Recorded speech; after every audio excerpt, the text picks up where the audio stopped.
Je suis actuellement en 4e année d'études d'ingénieur physicien, c'est-à-dire en première année de master, et je suis sur le point de choisir mon option de master 2 avec vous. Alors suivez-moi sur mon écran.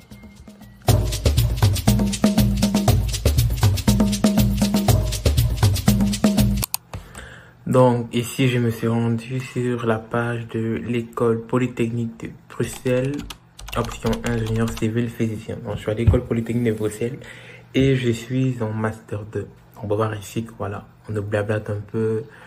Un ingénieur physicien est un véritable artisan des nouvelles technologies. L'ingénieur physicien a un profil très rare, grâce à sa maîtrise fondamentale des maths et de la physique appliquée.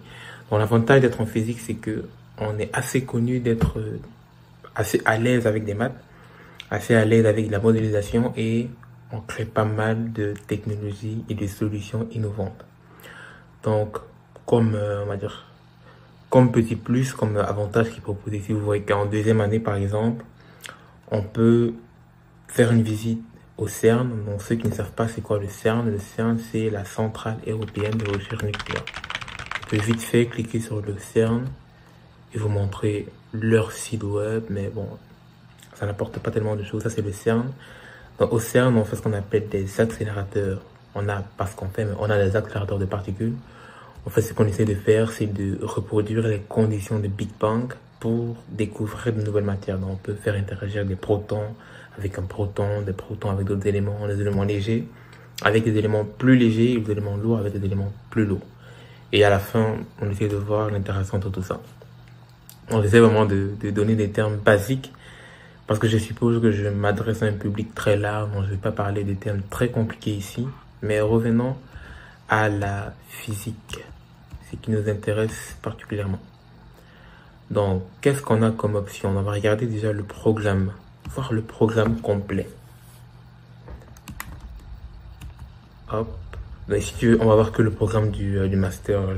Je vais passer à travers le programme du bachelier. Mais je peux rapidement vous dire ce que j'ai eu en bachelier. Dans le bachelier, ce qu'on voit principalement, c'est la physique des télécommunications, la physique du solide et des semi-conducteurs, l'introduction à l'optique, les mathématiques, des maths appliquées, la mécanique quantique et de l'automatique.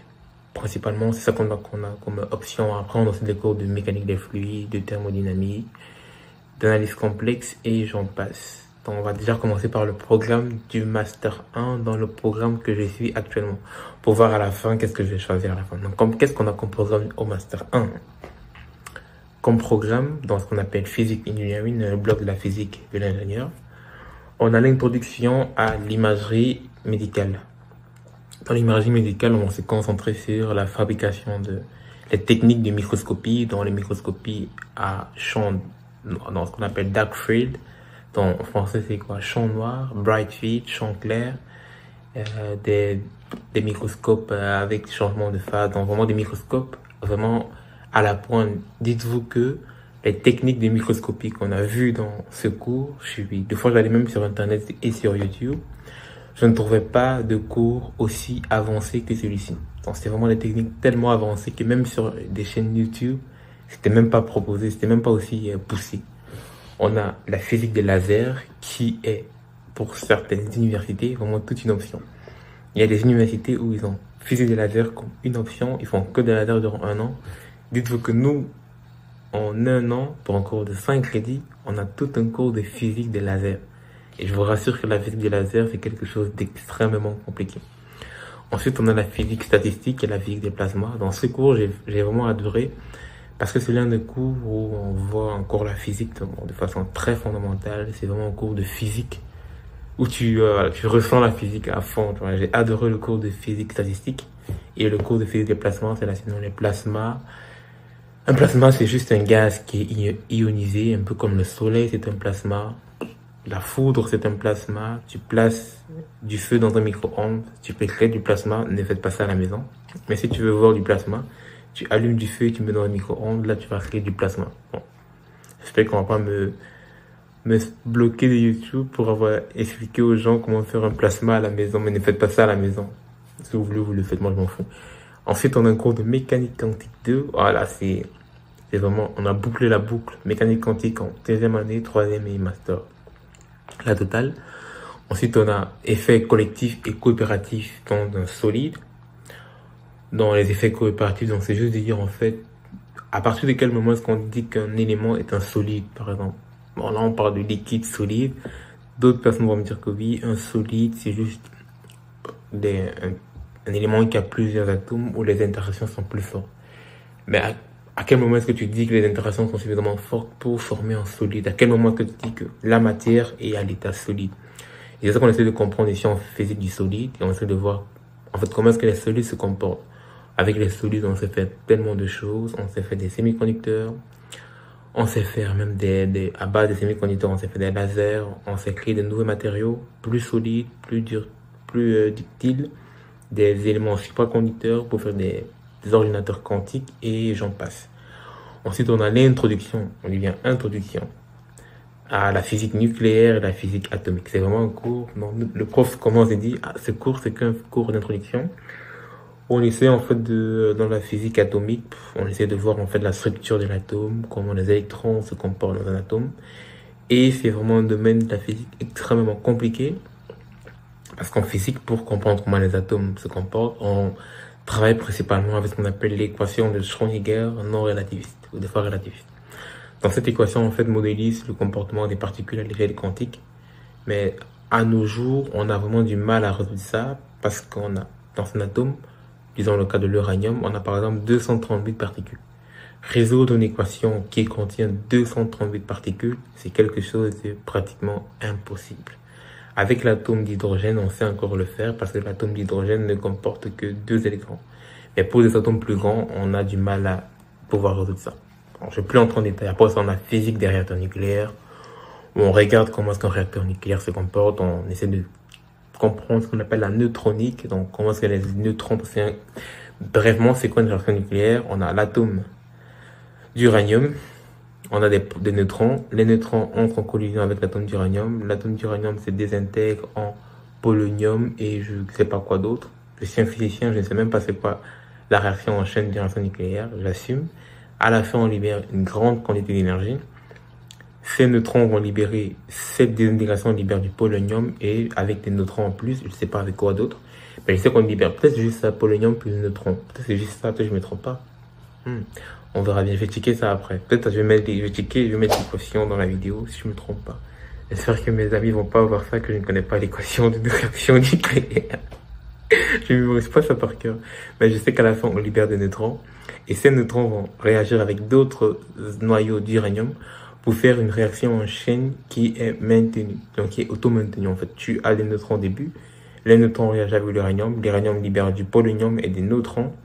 Et ces neutrons vont réagir avec d'autres noyaux d'uranium qui vont générer des neutrons après ça. Du coup, on essaie de voir, comment le flux d'électrons se propage, le flux de neutrons se propage, et avec ça, on sait plus ou moins contrôler ce qu'on appelle la réactivité du réacteur. Donc, on dit qu'un réacteur est critique quand le réacteur est auto-maintenu. Donc, tu as au départ une certaine quantité de neutrons, et la quantité de neutrons est suffisante pour maintenir la désintégration de l'uranium pour produire l'énergie constante.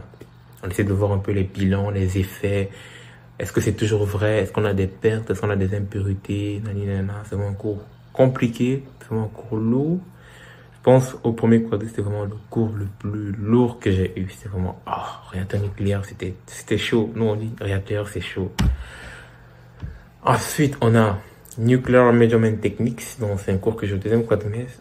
On essaie de principalement se concentrer sur toutes les interactions possibles, donc interactions entre les ions et la matière, les particules gamma, bêta et la matière, les ions entre les ions, c'est vraiment l'interaction des particules radioactives. On s'intéresse plus à la radioactivité et aux différentes mesures de tout ça. Pas trop complexe. Ensuite, on a Operation Control Safety of Nuclear System. C'est un peu plus ou moins la suite du réacteur nucléaire. Dans le réacteur nucléaire, on se concentre sur la neutronique, donc ce qui se passe vraiment dans la physique du problème. Dans Operation Control Safety, on regarde plus le côté technique de l'ingénieur. Comment est-ce qu'on construit une centrale nucléaire? On regarde les cycles thermodynamiques. Dans une centrale nucléaire, marche avec ce qu'on appelle les cycles thermodynamiques, notamment des cycles de Rankine, qui permet de transformer en fait la chaleur qui est une réaction nucléaire dégage une énergie sous forme de chaleur. Qu'est-ce que tu fais de cette chaleur? Dans le but, c'est de pouvoir transformer cette chaleur en source d'énergie avec des cycles. Mais tu t'imagines bien que un réacteur nucléaire, il faut prendre en compte que c'est dangereux, ça libère des grandes sources d'énergie. On a déjà une grande source d'énergie.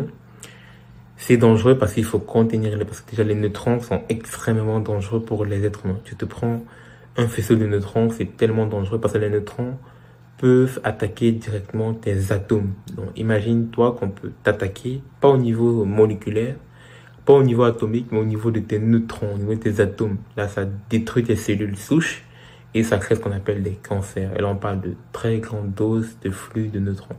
On va d'abord contenir tout ça, éviter aussi que d'autres particules radioactives sortent, en même temps pouvoir exploiter la chaleur générée par les réactions, maintenir le réacteur. Donc gérer une centrale nucléaire, c'est quelque chose de très compliqué. Et c'est vraiment l'un des domaines où on a des technologies tellement sophistiquées. Je pense que le domaine nucléaire, c'est le domaine où on pousse là après le CERN. Le CERN, c'est vraiment à fond. Même dans le domaine nucléaire, on pousse vraiment la connaissance technique à fond. Tu vois, ça ne rigole pas. Tout est calculé au millimètre près. On demande une précision vraiment démoniaque dans le domaine nucléaire. Et c'est vraiment, il y a tellement de domaines. Gérer la pression dans les tuyaux, c'est un domaine. Gérer la réactivité du réacteur, gérer le contrôle neutronique, gérer la consommation du fuel dans l'uranium. Et il y a tellement de trucs. La localisation, la maintenance, la sécurité, c'est vraiment tout un domaine qui me passionnait plus ou moins, mais ça me dégoûte un peu parce que moi je suis plus physique, tu vois. Moi j'aime bien des cours comme laser, physique statistique, tout ça, mais quand c'est trop technique, ça demande trop de compétences d'ingénieur, j'aime pas. Au final, tu peux te dire pourquoi est-ce que j'ai pris l'option ingénieur. J'aime pas trop ce qui est ingénieur en fait, j'aime plus ce qui est soft. J'aime bien le soft, calcul numérique, modèle mathématique, déduction, logique, ça j'adore. Mais tout ce qui est trop technique comme Operation Control and Safety, Nuclear Measurement Techniques, même réacteur, ça me chauffe moins. Ensuite, on a le cours sublime de Numerical Methods. Donc ici, on essaie de résoudre, on essaie de créer, de définir des méthodes de résolution d'équations linéaires. Dans les équations linéaires, c'est comme en secondaire. Tu as une équation, par exemple, 3x plus 2 est égal à 4, trouve la valeur de x, ça c'est équation un inconnu. Deux inconnus, tu as x plus y qui vaut 1, x moins y qui vaut 3, demande de trouver x et y. Système à deux équations. Tu peux avoir des systèmes à n équations où tu as plusieurs équations, on va dire même 10 000 équations. C'est un système d'équations.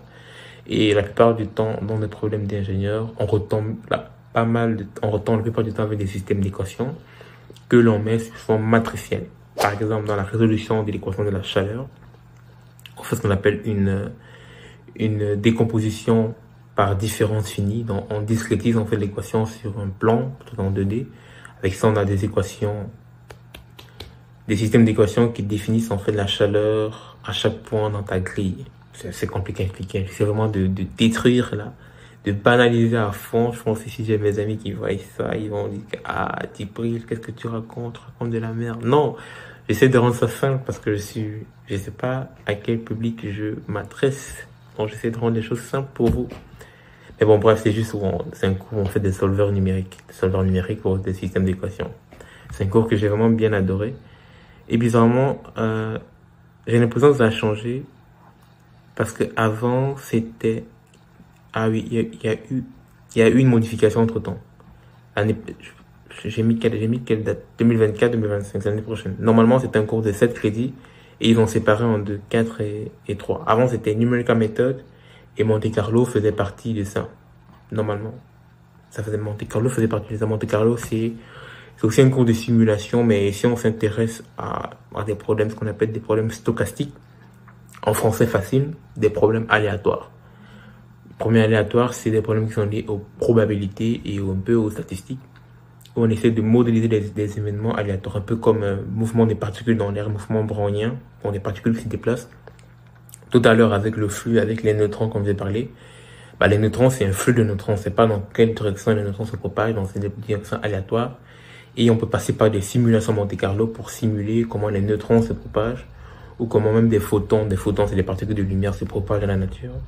Et on se base sur des modèles probabilistes pour simuler tout ça. Ensuite, on a un cours de... Non, ça c'est dans le bloc maths appliqué. Ça c'est dans le bloc Introduction to Nuclear Engineering. Donc, après ça, on a Reliability and Safety. Reliability and Safety, c'est ici on s'intéresse à tout ce qui est contrôle et surette. Donc, on essaie de faire des contrôles, de voir, on a une plante, même centrale nucléaire, on essaie de voir quelle est la probabilité qu'une pompe se casse, une pompe est défaillante, qu'une pompe explose, qu'on ait une explosion, on calcule les dangers, on calcule la maintenance des appareils, on essaie de voir le temps de vie des appareils. C'est un cours aussi chiant, relou, que j'aime pas, parce que c'est très ingénieur. Sûreté, sécurité. J'ai lu pas mal d'articles et peut-être un livre de référence là-dessus. C'était un domaine intéressant, mais je pense que c'est mon prof qui l'a rendu chiant. Donc, parce que ça fait partie du domaine maths appliquées. Maths appliquées, c'est vraiment c'est un domaine que j'aime bien. Mais actuellement, je ne sais pas pourquoi j'aime bien tout ce qui est maths appliquées. Ou alors, c'est juste par contre-intuition que je me dis, j'aime bien maths appliquées. Parce qu'à la fin, je trouve pas ce que je kiffe à l'intérieur. J'aimerais pas être quelqu'un qui passe toutes ses journées à programmer, par exemple. Même si j'aime bien programmer, mais c'est tellement rageant de programmer. Programmer marche bien uniquement quand ton code fonctionne. Ensuite, on a Project in Physics Engineering. Tu peux faire ça soit sous forme d'un stage, ce que j'ai fait, ou tu peux faire ça sous forme d'un projet durant l'année, ce qui rend ton année extrêmement compliquée. Après, on a d'autres cours auxiliaires que je vais pas mentionner parce que je ne l'ai pas fait. Passons maintenant à mon option que je compte choisir en deuxième année. Là, je suis à 15 minutes. Je sais pas qui va suivre ça jusqu'au bout, mais suivez-moi jusqu'au bout, les amis. Suivez-moi jusqu'au bout, les amis. Pitié. En deuxième année, on a déjà un truc qui est obligatoire, c'est le master thesis. Un master thesis, c'est ta thèse de fin d'année, thèse de master. Et actuellement, j'ai pas mal de sujets de thèse de fin d'année, un peu comme j'ai eu un sujet sur les ordinateurs quantiques, mais qui marchent avec des réseaux optiques. Parce que les ordinateurs quantiques, ça marche avec des supraconducteurs. Il y a pas mal le plus récent, c'est les supraconducteurs, ce qu'on appelle, avec ça, on peut faire des qubits et tout.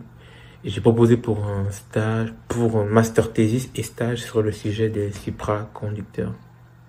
Non, des réseaux optiques. On va plutôt utiliser des lasers pour faire des circuits optiques. Je vais pas expliquer ça ici parce que je vais perdre tout le monde ici. Donc, je vais juste dire une thèse sur des ordinateurs quantiques pour résoudre des problèmes qui n'existent même pas. Un autre sujet que j'ai eu, c'est sur des futures voitures autonomes qui vont utiliser des radars. Mais le problème avec des radars, c'est que les radars de nos jours ne peuvent pas détecter avec une très bonne précision des objets qui avancent à très grande vitesse. Donc la plupart des gens voient des radars, on dit ouais, un radar pour scanner des avions de chasse, des trucs comme ça. C'est pas vraiment des radars, c'est plutôt des satellites en fait. Pour faire ça, il te faut vraiment un satellite pour pouvoir scanner des avions de chasse, des trucs comme ça. Il te faut vraiment des gros équipements pour faire ça. Mais si on veut doter chaque voiture d'un radar, on va essayer d'appliquer la technologie la moins lourde possible, un peu comme ton GPS. Par exemple, ton GPS, on peut te dire, est-ce qu'on peut utiliser le GPS pour identifier parce que les voitures autonomes, tu dois savoir à quelle position se trouve notre voiture pour pouvoir avancer et tout. Donc, si toutes les voitures sont autonomes, tu dois être capable de localiser la position de chaque voiture dans l'entour. Avec un GPS classique, c'est pas possible parce que la voiture bouge, il a une certaine vitesse. Il y a tous les effets Doppler à prendre en compte, les effets non linéaires. Et mon but, c'est de pouvoir, en faisant ça, j'aime pas trop rentrer en détail. C'est chiant d'entrer en détail. Et en plus, je me prépare pas.